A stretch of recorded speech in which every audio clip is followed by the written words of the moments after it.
Welcome back to another episode of Insights with your hosts Rob and Matt.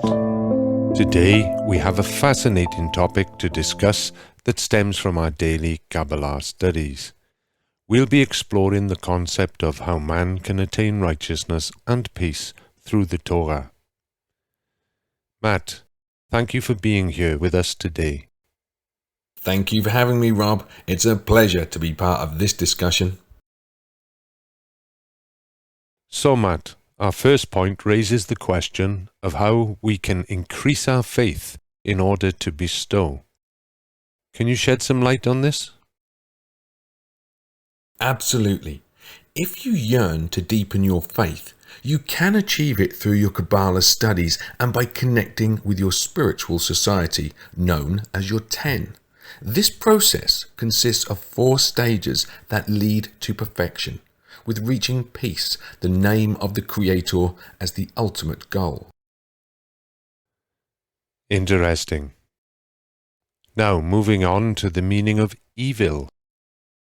Could you clarify what Kabbalah teaches about that? Certainly, evil, as Kabbalah explains it, is subjective and determined by each individual. The Creator, the source of creation, is inherently good and benevolent, making evil only a perception. It's important to remember that there is nothing inherently bad within creation itself. Thank you. Faith is often referred to as righteousness. What is the connection between the two? The power of faith enables us to reach the attribute of bestowal. When we perceive something as evil, it denotes that we are relying on our ego-driven desires, which oppose the quality of bestowal. In such cases, we must seek correction through faith. So, how can we get closer to the Torah? Getting closer to the Torah involves identifying our personal deficiencies. If we aspire to improve ourselves, studying the Torah becomes essential. Inside its teachings, we discover the reforming light that guides our journey of self-correction. Could you elaborate on what it means to search the Torah? Certainly. Searching in the Torah entails setting a conscious intention of aligning ourselves with its spiritual light. As we read or hear its words, our focus should be on how they can help us attain similarity and unity with the Creator. A fascinating point. Can we only connect with the Torah while actively studying it? Not at all. Wherever our thoughts are directed, that's where we truly exist, whether we are engaged in Torah study or not. As long as we maintain a mindset centered on the Torah, even during other activities, we can draw the reforming light and anticipate profound transformation. Then what kind of thoughts should we cultivate? It depends on our surroundings. Throughout the day, we should strive to keep the words of the Torah and the qualities of the Creator at the forefront of our minds and in our hearts. Consistently focusing on these aspects help us establish a deep connection. That's insightful. Now, our next point highlights the impact of constantly thinking about the Creator and the Torah. What can you tell us about this?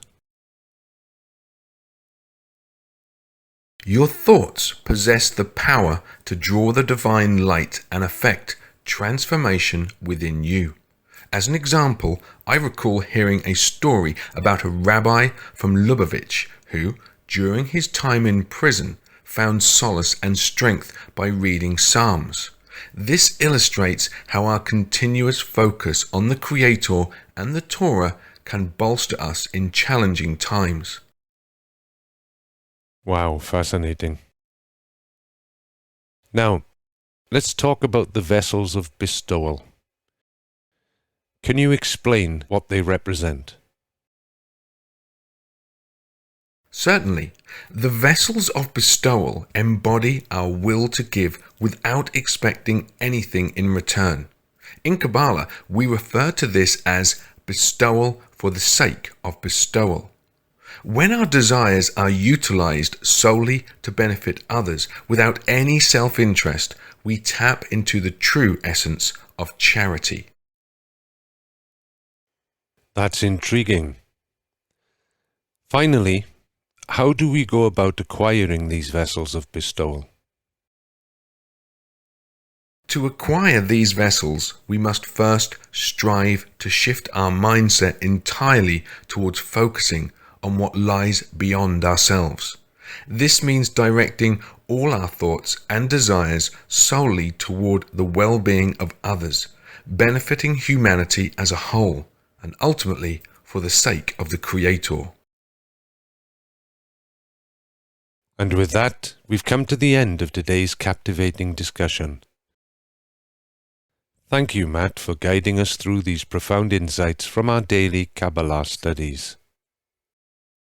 It was my pleasure, Rob. Thank you for having me. And to our listeners, join us next time on Insights as we delve into more fascinating topics from the world of Kabbalah. Until then, stay curious and keep seeking wisdom. Goodbye.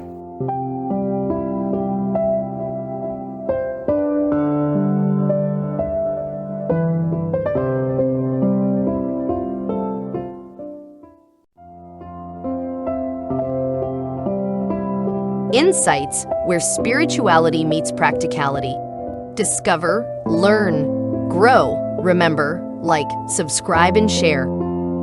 See you in the next episode.